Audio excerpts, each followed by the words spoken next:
I am a patient boy. I wait. Oh, hey, hello. Draft Squatch here. I guess you're here to learn how to put your images from Adobe Fresco into Adobe Illustrator to make a repeat pattern. A what? A repeat pattern. Like, let me show you. So a repeat pattern is something like this, where you have these little characters that are repeated and the pattern goes on and on forever, like you see in pajamas or gift wrap. That's what a repeat pattern is.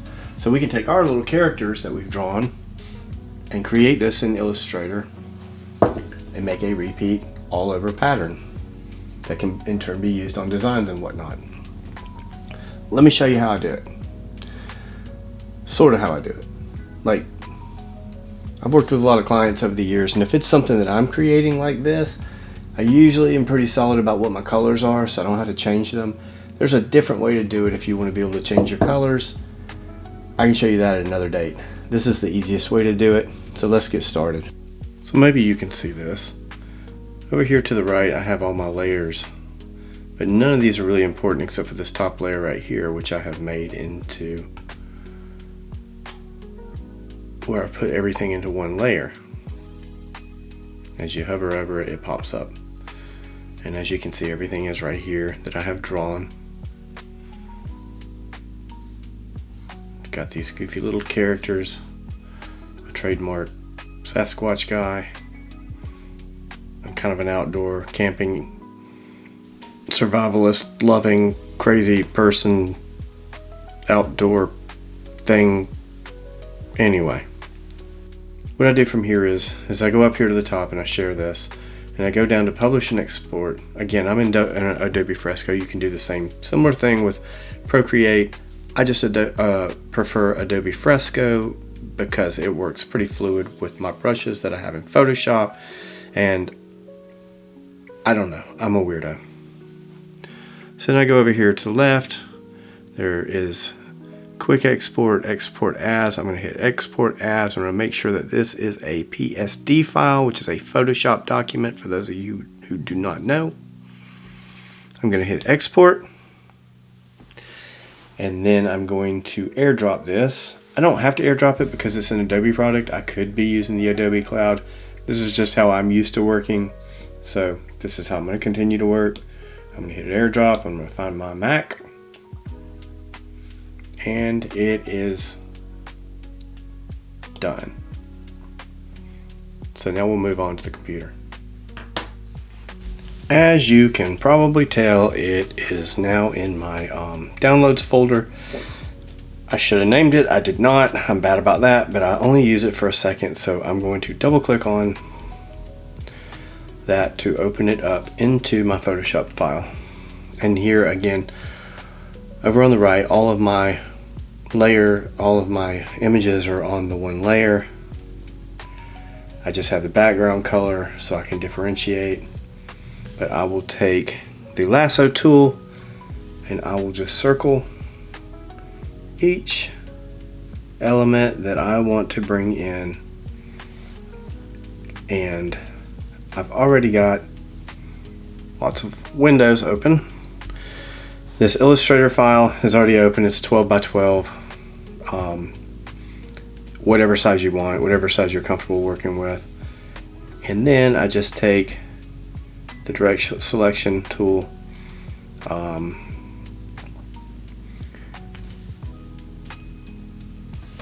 and I will cut these images out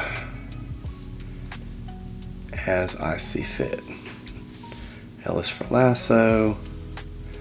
To deselect, I just trace around the images until I get the dancing ants and make sure that I don't get on the background. I may just click off of the background, make sure I'm on my layer. Oh my gosh, try this again.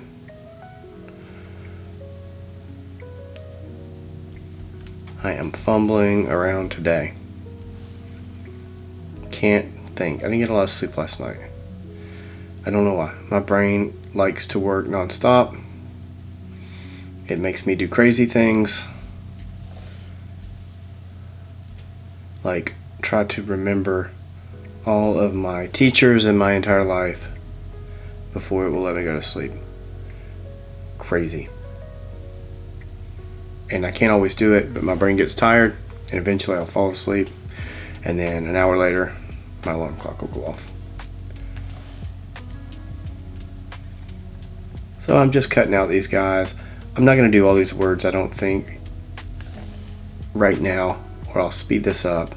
I'm not sure. I'm just flying by the seat of my pants here. Usually I go in some sort of an order so I know that I got everything. Right now I'm not really following any sort of order. I'm just pulling out the big colored things that I like. Big colored things, that's a technical image or word, sorry. That is not an image, that's what I was trying to think of in my brain. So, see, I've got these little guys.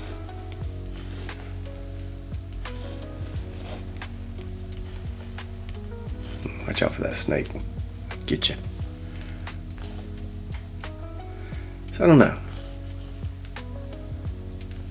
Maybe I'll speed this up and I'll cut out all these.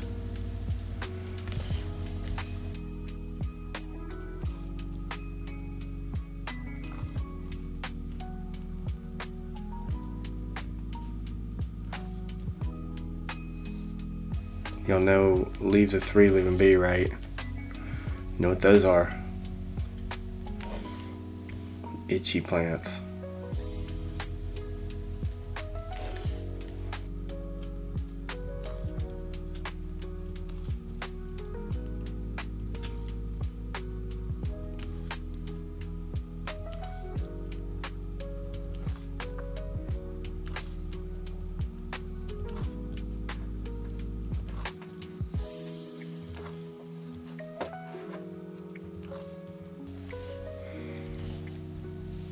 No, it just puts all these guys over here. All these little outliney guys. I'm just going to pull them to the side.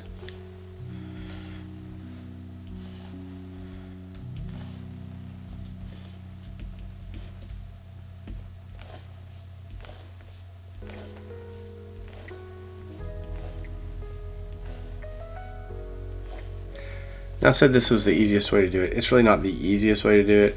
I think you can actually use image capture from Adobe and do a quick repeat pattern that way. You just don't have a lot of control. This is the easiest way, in my opinion.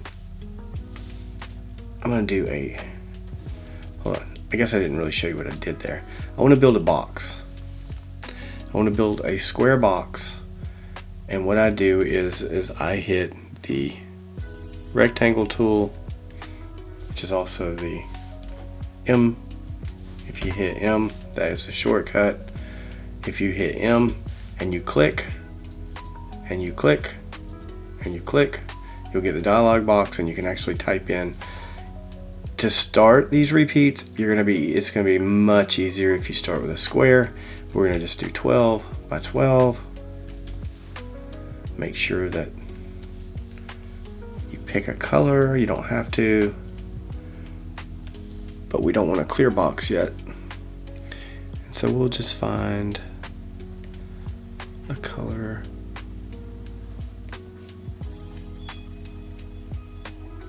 That's sort of like the peach color. I don't know if I like the peach color, but we're gonna play with that for now.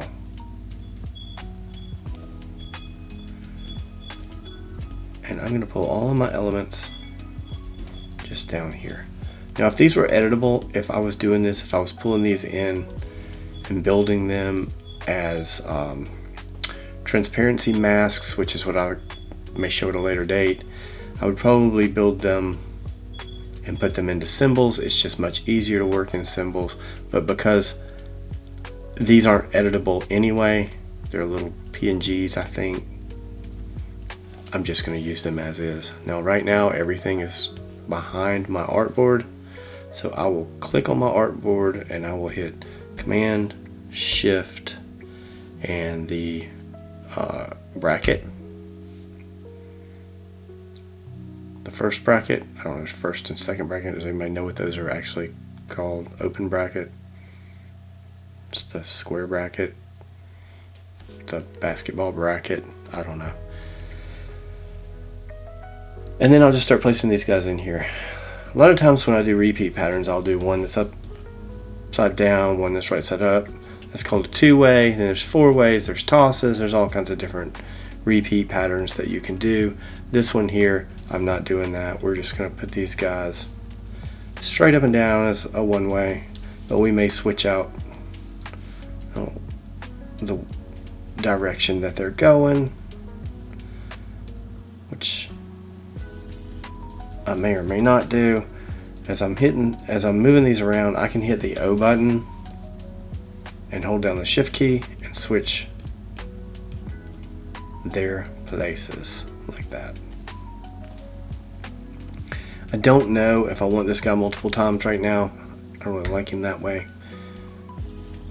We're just going to place these guys as is and see what we have.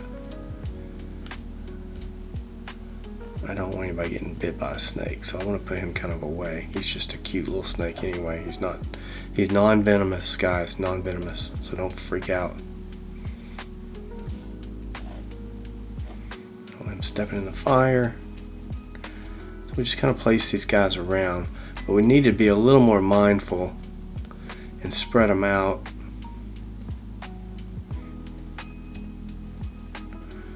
One thing I don't like to do when I do this way is I don't really like to scale these. I will sometimes, but like this tree's a little big, but I don't want to scale it because it looks weird now because the line weights are different, and that's kind of not my style. If that's what you're going for, that's fine, but I'm going to keep these guys the original size, and I may just not put all of these other secondary elements in there.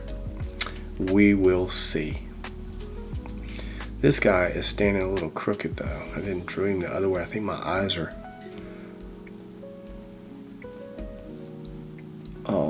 cockeyed. Is that how you describe eyes? I don't think I like the poison ivy guys. I'm not sure. Maybe I'll put that in there. I really like more of these camping icons, I think. Some bug away. Maybe more positive stuff. This bird's kind of cool. He's not cool. Flashlight. And maybe this paw print. I don't think I'm digging the words. I don't think I'm going to put them in here. Who knows? I do all kinds of stuff. I'll probably add them in. So whatever's on this side, you have to repeat over on this side. And I can see now that this guy is going to come over into this area. So I may, just for the sake of this video, just make this bigger.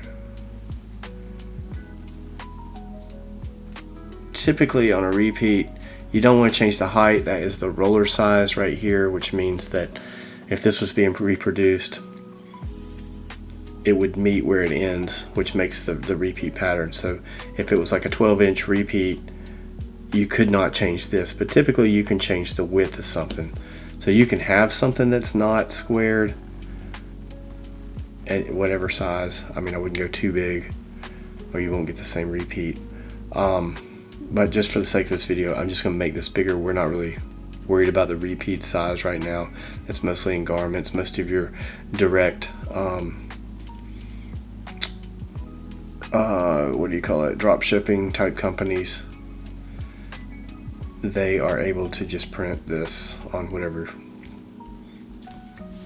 kind of size you need. You can scale it down, I guess that's what I'm trying to say. You can scale it down. Don't know why that was so hard for me to figure out. Okay, so whatever's on this side, I will take the white tool, the white arrow tool, which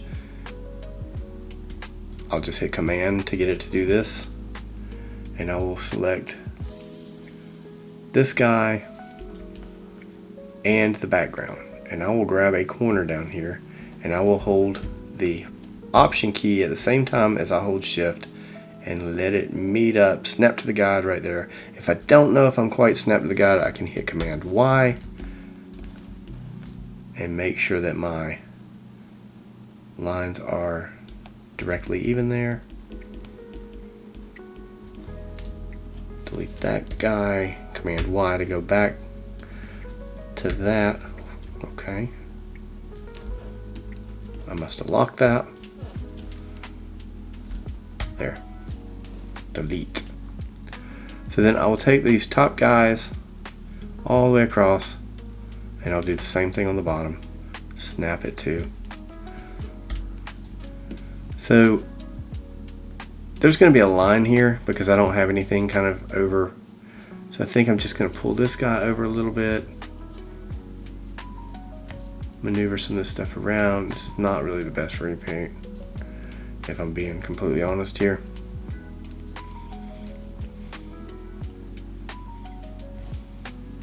I think I'm going to add him up here too. Switch him around. Pull this guy down here. Maybe rotate this guy a little bit. This bird's a little tight up there. Maybe he can come down here. We don't like cooking bears. Pull this guy down. I'm trying to make it where things don't exactly line up. I don't want them lining up, creating a weird line. And that's kind of what I'm getting. If I need to move both of these guys, I will hit Command and Shift to select both of them. Bring them down or up. I think bringing him here-ish is best. I got this footprint here in the way. I need to get out of the way. Bring this guy.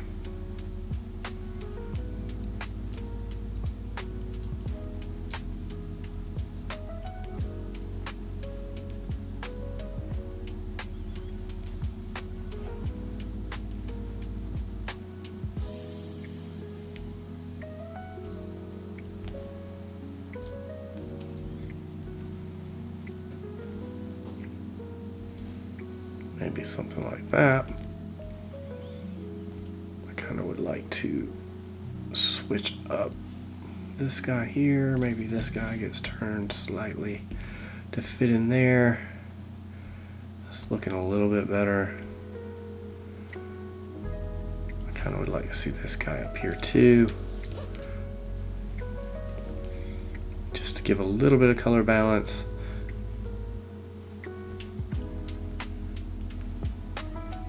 Maybe the compass isn't working.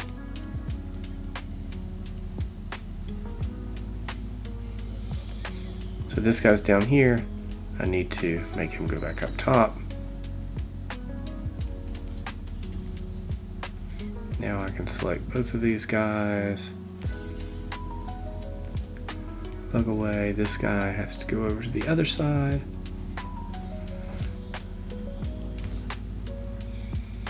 Like so. Delete that guy. Now this bird is in a weird spot. Pull him down a little bit. Put the bird up here. Move these guys over. Starting to feel a little more balanced. I think maybe just enough to give the vibe I'm looking for. So I don't know, that looks okay for now.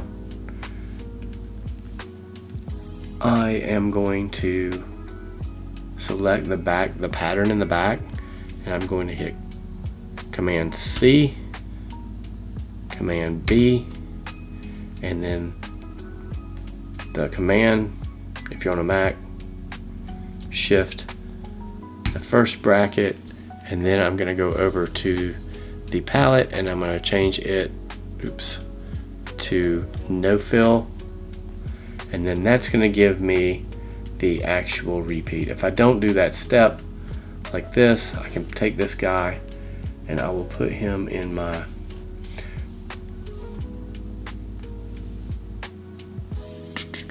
swatches palette. If a swatches palette isn't open, you can go to Window, Swatches, open your swatches palette, and you just take this whole guy. You'll just select the whole thing, drag him over into your swatches palette. But this one is not going to work because I didn't do that step. See how it's broken? So to fix that, you will select the background as I showed you a minute ago. So what you do is you select the background, you hit Command B, the first bracket while holding Command and Shift. This is a Mac. It's similar on the PC, but I don't know what the heck you call those because I'm kind of a Mac fanboy.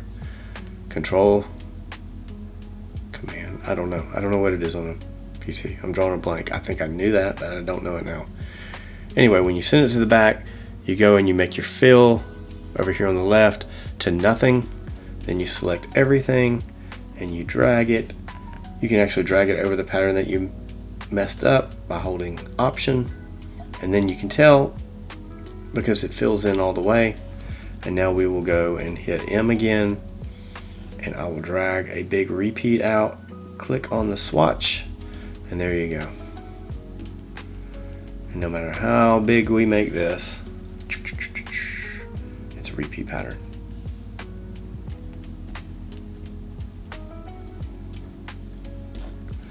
So I'll go over here to my artboard, and I will hit M, and I will just fill this up, click my swatch, and there you have it, a repeat pattern. I hope that was somehow, some way helpful to somebody. This is the first video I've made. I'm sure I'll get better at it, but that's sort of how I make a repeat pattern. If you do me a favor, like, subscribe, share with a friend. If you want one of these mugs, you can go to my website, travsquatch.com. Check out my Instagram channel at travsquatch. And I hope that you actually come back and see me again. Thank you though. Thank you so much. Hope this was helpful. See ya. Peace.